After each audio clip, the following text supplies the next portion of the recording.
பொள்ளாச்சி அருகே ஆனைமலை அடுத்த கோட்டூர் பேரூராட்சிக்கு உட்பட்ட 10வது வார்டில் புதிதாக அம்ருத் 2.0 குடிநீர் திட்டத்திற்காக நீர்த்தேக்க தொட்டி கட்டும் பணிக்கு கான்கிரீட் அமைக்கும் பணி நடைபெற்று வருகிறது.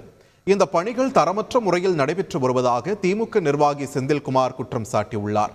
சம்பந்தப்பட்டவர்கள் மீது முதல்வர் நடவடிக்கை எடுக்க வேண்டும் என்றும் அவர் வீடியோ பதிவு செய்து சமூக வலைதளத்தில் பகிர்ந்துள்ளார். அந்த வீடியோ காட்சிகள் இணையத்தில் வேகமாக பரவி வருகின்றன. டென்னம் போட்டிருக்காங்க.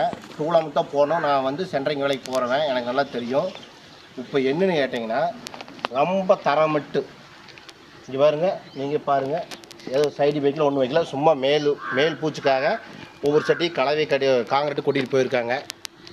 இது மக்களுக்கு நல்லா தெரிவிக்கணும். வார்டு கவுன்சிலும் சரிங்க, கோட்டூர் பேராட்சி தலைவர் ராமகிருஷ்ணன் அவரும் சரிங்க, ரொம்ப கமிஷன் வாங்கி